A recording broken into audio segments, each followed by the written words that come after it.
Cat slot 3 is always the most difficult, slot 1 is always the most easiest. भाई this is all psychological barrier.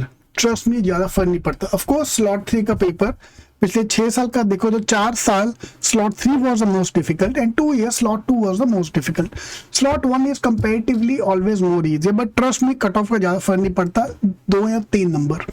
If you look at the raw score, hardly 3 number ऊपर नीचे होता है हर साल. Cat 23 was the most difficult DLR. Cat 24 was the most easiest DLR. But if you look at the cutoff का फर्क 3 number, एक question. मतलब आम आदमी को फर्क नहीं पड़ता पेपर इजी या टफ है, at that moment is always difficult. Right, same thing I always compare slot 1 का पेपर विद लास्ट ईयर का पेपर. सो लास्ट ईयर का कंपेरेटिवली इजी आ गया. स्लॉट 1 वाले जो देख के बाहर आए, why slot 3 become more tough, I am not to answer that, क्योंकि स्लॉट 1 वाले बाहर आए और ये पेपर इजी था. Easy then what? Easy as compare to last year. Easy मतलब 2+2 4, 3+3 ऐसे क्वेश्चन नहीं आए थे. और पब्लिक को क्या लगता है, अरे इजी मतलब इजी आ गया, और जब स्लॉट 2 वाला देने गया उसकी लग गई, स्लॉट 3 वाला देने गया और लग गई. Fine, so it's all in the mind. So ये पूरा this is all about the mind game. So stress लेना ही नहीं है. We create our own stories based on the stress level we are in.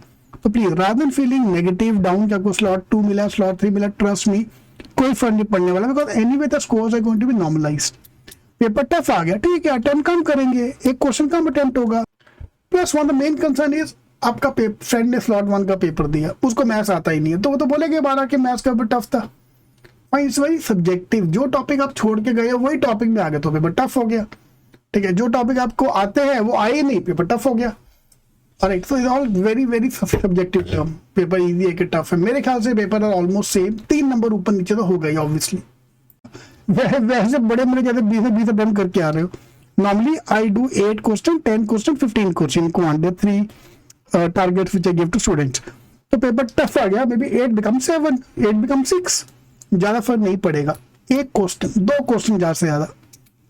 The paper anyway is tough when compared with when you are giving the exam. Everything is tough. Coaching वाले हैं जाके top करके आते हैं. Yes, I also give the CAT exam every year, but I don't attempt to top the exam. I attempt to finalize my strategies that I'm going to teach next year.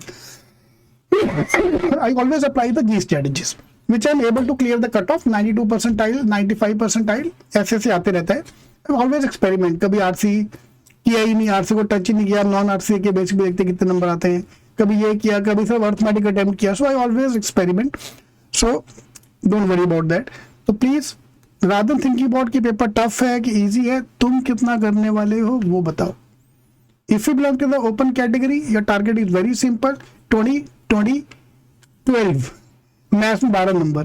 Paper tough आ गया तो become 18 15 10. ठीक है, rough category targets again very simple. 12 12 10 12 number. 4 question ठीक करो, ठंडे ठंडे paper में जाओ, आराम से 10 मिनट डाल के एक कोई क्वेश्चन करो विद 100% एक्यूरेसी. नहीं तो 2 क्वेश्चन अटेम्प्ट करो. It's all depends upon you have to decide that. Alright, so paper is always more difficult. Slot 3 tough है, 2 टफ है, ठीक है, थोड़ा बहुत ऊपर जाएगा, बट उसकी वजह से इतना फर्क नहीं पड़ने वाला. सीईटी में फर्क पड़ता है. फॉर एग्जांपल महाराष्ट्र सीईटी में स्लॉट 1 और स्लॉट 2 में 50 मार्क का फर्क है. 200 में से 50 नंबर का फर्क पड़ता है. वहां फर्क पड़ता है, कैट में इतना फर्क नहीं पड़ता है. So rather feel negative, go the attempts, finalise your attempt. That is more important. तुम कितना करने वाले, that is more important always. All the best.